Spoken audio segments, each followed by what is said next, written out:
Bom, gente, agora a gente vai falar um pouquinho sobre a classificação dos ciclos de evolução estelar. Ou seja, a gente vai falar sobre as etapas nas quais estão divididas ali o nosso ciclo da evolução estelar, tudo bem?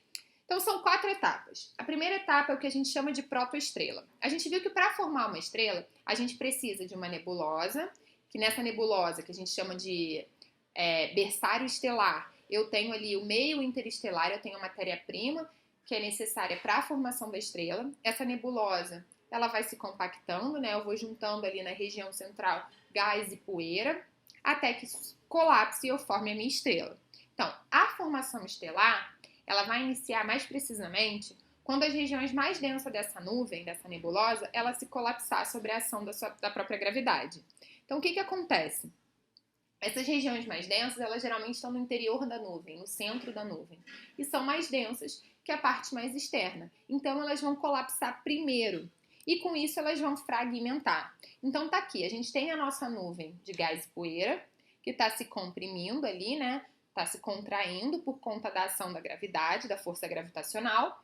À medida que, quando isso continua a acontecer, a região mais densa ela vai colapsar primeiro, que fica no centro dessa nuvem, e eu vou fragmentar essa região. Esses fragmentos é que vão dar origem às nossas protoestrelas, nossas quase-estrelas. À medida que as protoestrelas são formadas, elas continuam a se compactar e elas vão colocando mais matéria no núcleo, tá? E aí eu vou mostrar para vocês um videozinho aqui do próprio sistema positivo que explica melhor o que acontece depois que a gente tem a formação de uma protoestrela, tá? Vamos assistir então o nosso vídeo. À medida que a protoestrela vai compactando-se, as temperaturas de seu núcleo vão aumentando. Quando as temperaturas chegam próximo a 10 milhões de graus Celsius, inicia-se o processo de fusão nuclear, que é a transformação de átomos de hidrogênio em átomos de hélio. Então, gente, a protoestrela, né? Ela continua se compactando, a temperatura do núcleo dela vai aumentando à medida que eu atinjo uma temperatura suficiente para iniciar o processo, para ter a fusão nuclear, tá? E aí a gente tem a nossa próxima etapa, né? Que é o que a gente chama de pré-sequência principal. A pré-sequência principal ela vai iniciar quando a protoestrela acessa o acréscimo de massa no núcleo. Ou seja, eu falei para vocês que ela vai compactando, mas eu vou inserindo massa ali no núcleo, certo? Então, quando ela para de inserir massa no núcleo, ela se torna uma estrela pré-sequência principal. Ou seja, ela consegue fundir hidrogênio transformando-se em hélio, ou seja, ela consegue fazer o processo de fusão nuclear. Isso ocorre quando a gente tem temperaturas ideais, que no caso ali da nossa estrela se aproxima de 10 a 7 kelvins, tudo bem?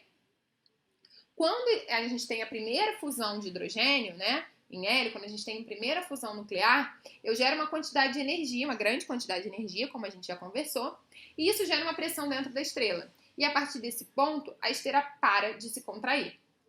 Tá? Tudo bem? Então, aqui eu tenho a minha primeira etapa ali, eu tenho a minha primeira fusão nuclear acontecendo. A partir do meu momento que eu tenho a primeira fusão nuclear, a estrela, ela entra em guerra, vamos dizer assim. Eu tenho uma guerra entre duas forças. Eu vou ter a força gravitacional, que vai estar tentando compactar essa estrela para o menor raio possível, e vou ter a pressão causada pelas reações de fusão nuclear, que vão tentar expandir essa estrela. Então vai ter essa guerra ali entre forças dentro da estrela, e para que ela siga o ciclo evolutivo, eu preciso estabilizar essas duas forças, ter um equilíbrio entre essas duas forças, tudo bem?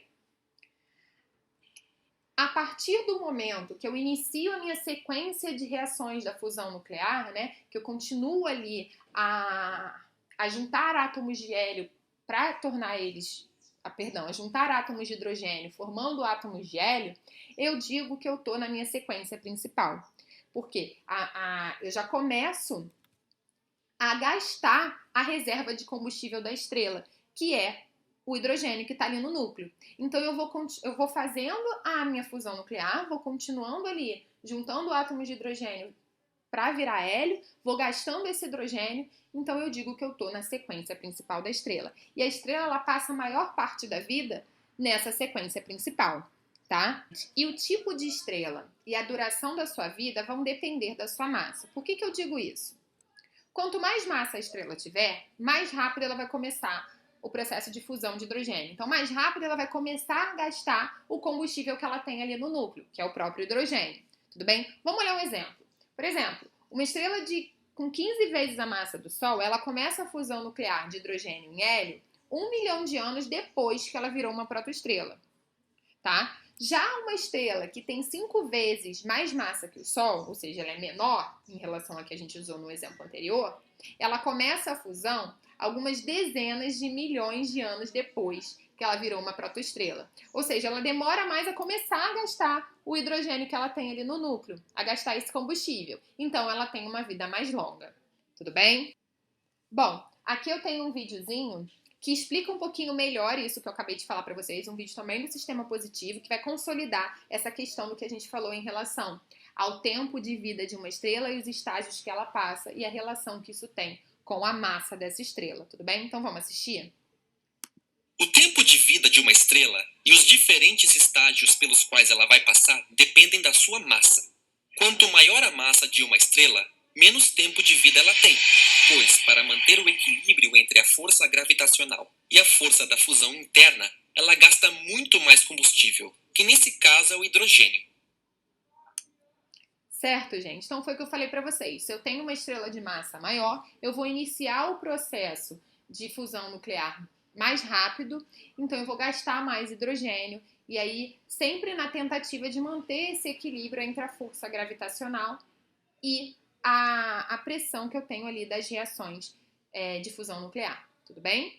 Então, sempre mantendo o equilíbrio entre querer compactar e querer expandir uma estrela.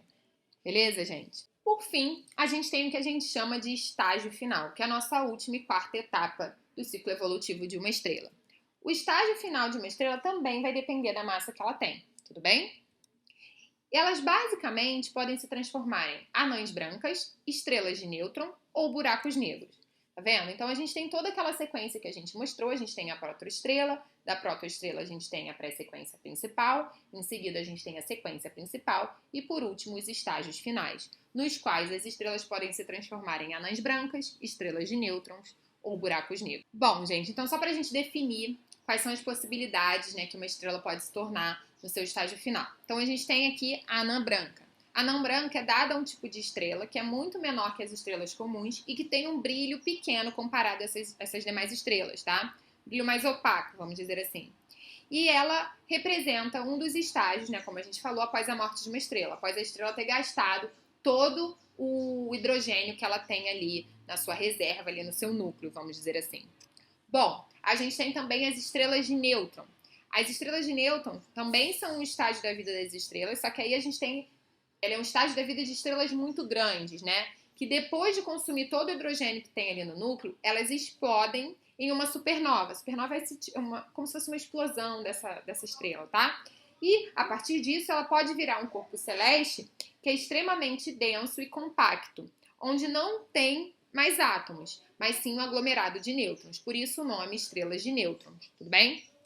E temos os buracos negros. Os buracos negros são objetos celestes muito massivos que nem a luz é capaz de escapar à atração gravitacional deles. Então, o buraco negro é aquilo que suga tudo que está ali ao redor, né?